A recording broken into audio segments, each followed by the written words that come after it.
Olá, gente. Vamos para a nossa leitura. Estamos continuando a nossa leitura, A República, de Platão, uma obra basilar para nós entendermos, inclusive, a modernidade. Olha que estamos falando de Platão, lá de trás, lá de trás, lá de trás, para a gente poder entender o que vivemos hoje. E seguramente Platão vai ser estudado eternamente. Então, hoje, continuando aqui, deixa eu só pegar. E você sabe, eu estou fazendo a leitura agora do livro físico, ganhei aqui de um amigo meu, e estou fazendo leituras através das anotações originais, da tradução original, né, que a gente chama, do que vai enumerando, né, várias vezes. Aqui não é bem por página, se bem que o livro também tem a página. Mas vamos seguindo e eu vou entrecortando com uma outra palavra, uma outra coisa que eu achar que seja interessante. Show? Depois você deixa o seu recado aí para a gente dialogar. Agora eu vou para o 361A e do A até o E. Quanto à escolha em si entre as vidas de que estamos a falar, se considerarmos separadamente o homem mais justo e o mais injusto, seremos capazes de julgar corretamente. Caso contrário, não. Qual é então essa separação? É a seguinte: nada tiremos nem ao injusto em injustiça, nem ao justo em injustiça, mas suponhamos que cada um deles é perfeito na sua maneira de viver. Em primeiro lugar, que o injusto faça como os artistas qualificados, como um piloto de primeira ordem ou um médico. Repara no que é impossível e no que é possível fazer com a sua arte e mete ombros a essa tarefa, mas abandona aquela. E ainda, se vacilar em algum ponto, é capaz de o corrigir. Assim também, o homem injusto deve meter ombros nos seus injustos empreendimentos com correção, passando despercebido, se quer ser perfeitamente injusto. Em pouca conta, deverá ter-se quem for apanhado. Aqui eu queria fazer um adendo,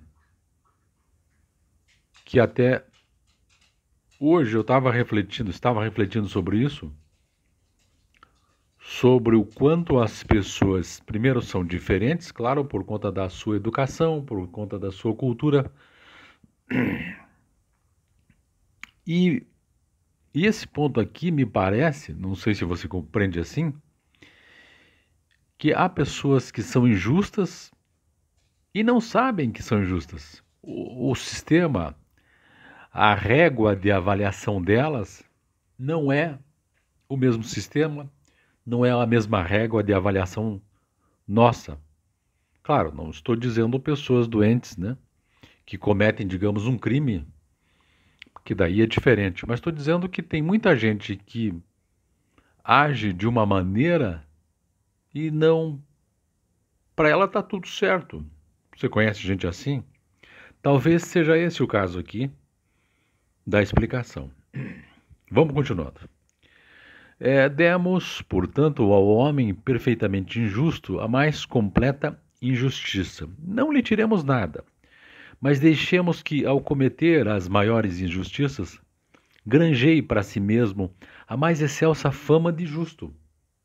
E, se acaso vacilar em alguma coisa, seja capaz de a reparar por ser suficientemente hábil a falar para persuadir.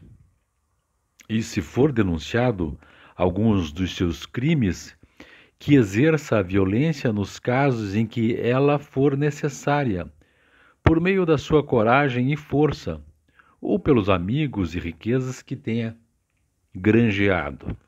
Depois de imaginarmos uma pessoa destas, coloquemos agora mentalmente junto dele um homem justo, simples e generoso que, segundo as palavras de Ésquilo, Não quer parecer bom, mas sê-lo. Apaguemos dele, então, essa aparência, porquanto, se ele parecer justo, terá honrarias e presentes por aparentar ter essas qualidades. E assim não será evidente se é por causa da justiça, se pelas dádivas e honrarias, que ele é desse modo. Deve, pois, despojar-se de tudo, exceto a justiça. E deve imaginar-se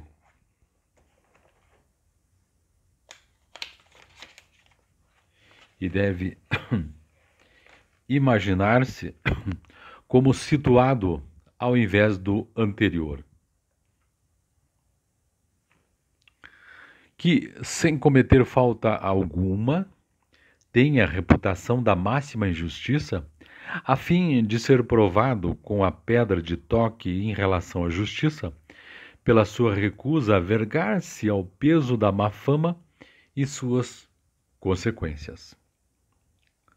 Que caminhe inalterável até a morte, parecendo injusto toda a sua vida, mas sendo justo, a fim de que, depois de terem atingido ambos o extremo limite, um da justiça, outro da injustiça, se julgue qual deles foi o mais feliz.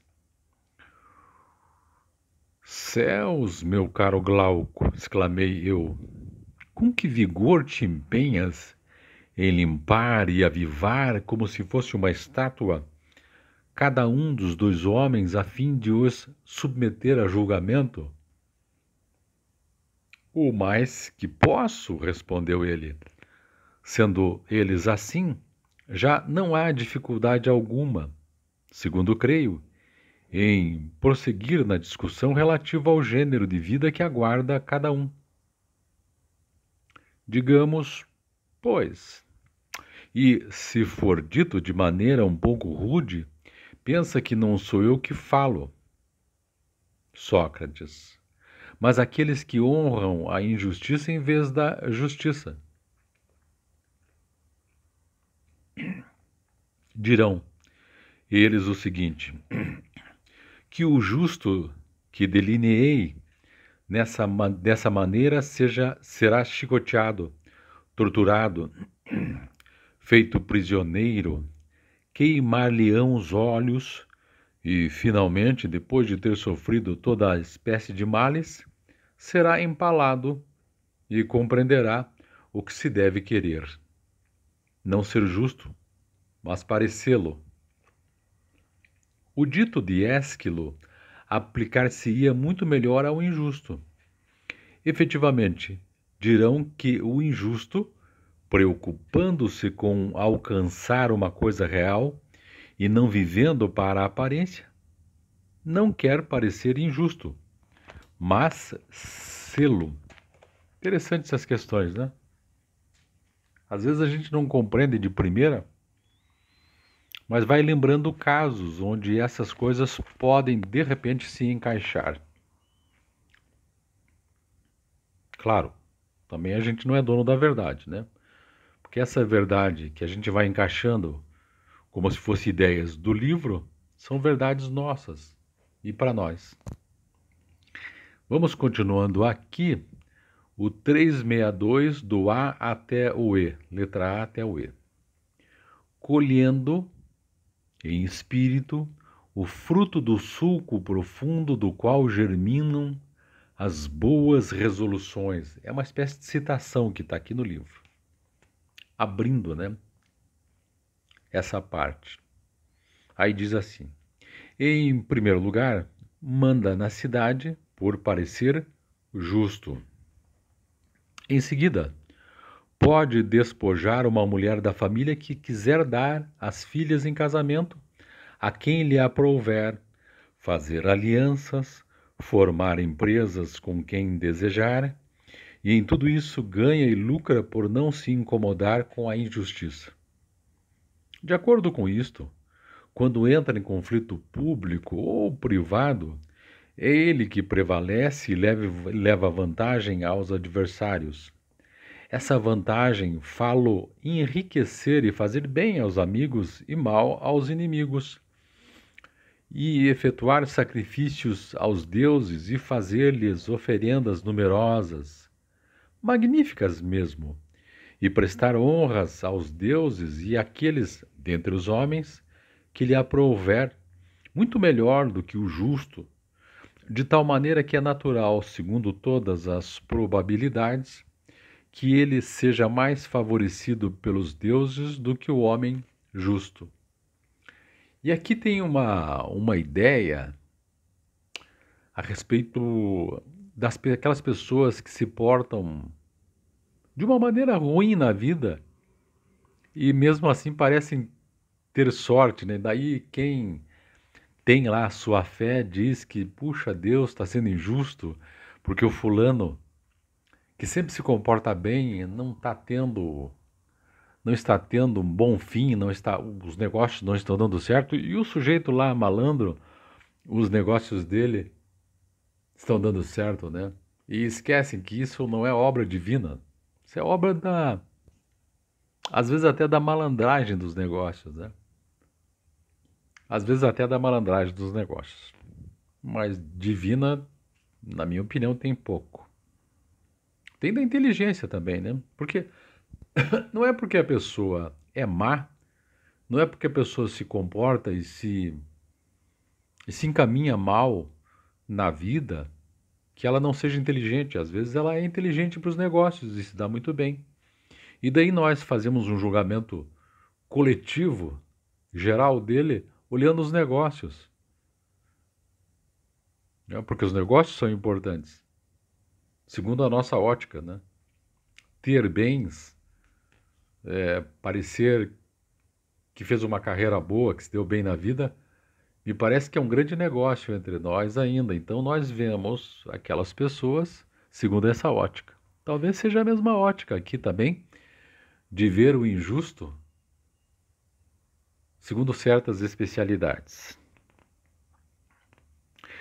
É assim, perdão, vamos voltar aqui. Segundo todas as probabilidades, que ele seja mais favorecido pelos deuses do que o homem justo, por falar em deuses, né?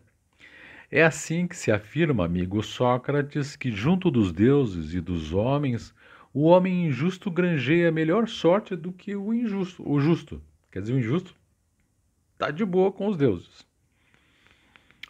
Ditas essas palavras por Glauco, eu tinha em mente replicar-lhe por minha vez, mas o irmão dele, Adimanto, perguntou: Tu não pensas, Sócrates, que já se discutiu suficientemente a questão? E por que não? Respondi. Não se disse aquilo que mais importava discutir. Pois bem, continuei, é como no provérbio, um irmão vem em socorro do outro, de modo que acode-lhe tu também, se ele deixou a desejar em alguma coisa. Contudo, o certo é que o que ele disse bastou para me pôr fora de combate e me incapacitar de defender a justiça. Legal? Bom, vou parando por aqui. O próximo vídeo eu começo no 363, da letra A até a letra E. Show, bacana? Tá gostando das nossas leituras, das nossas intervenções? Deixe seu recado aí, que eu vou gostar muito de ler. Até o próximo vídeo, então. Um abraço.